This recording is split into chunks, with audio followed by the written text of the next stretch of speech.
And it tricks si Mattel, it's what you do after the race that's really important. So, anong plans after after Global All-Stars? That's a good question. There's actually like couple more weeks because this is a very long season. I gotta tell you, it's the next 3 months, I think. So sometimes, siguro, for me, I don't want to overthink it, right? Automatically, people will probably think, would I be following the steps of Marina Summers or Pangina, like travel the world, travel here and there? I also think kasi that I'm an entirely different species of drag artist than these people. There are people that are made to be on stage, to be a drag performer. For me, I would want to solidify my name as a drag personality. I think what I am good at is holding the mic and talking to people. What I'm good at is really doing business of drag, mounting an event such as this. Diba? Drag Race Philippines could never. Pero, I mean, I love them, but I can mount it. I mounted it myself, diba?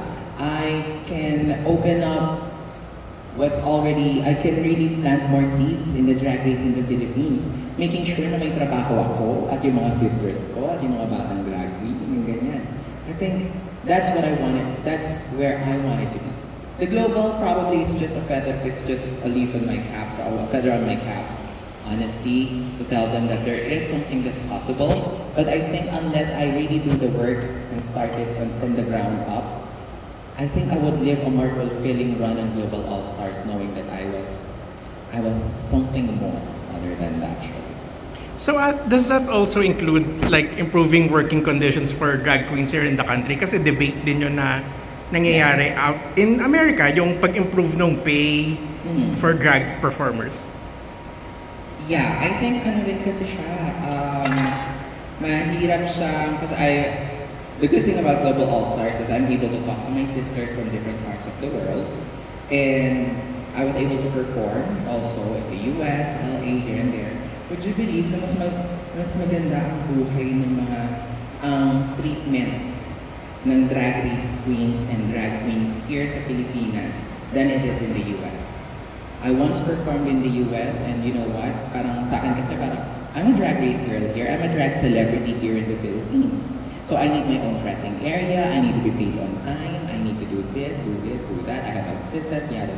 Nung nag-perform ako doon, nagbibihis lang ako sa cubicle ng banyo. Sa likod lang, ganyan. And my pay was even significantly lower in the US than here in the Philippines. And what's the difference between the Philippines, the drag scene in the Philippines and there? Was probably me. Because, modesty aside, we started this business model. We started the service agreements. We started the price point here for Filipino queens here, and drag celebrities here, and created the market.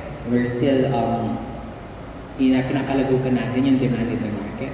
And that only goes to show talaga that what I have been working on since even before Drag Race is really making actual change. So, ikaw na bang Sister Stella L ng ano? Malapit parang bet ko talaga maging Johnny M ng drag.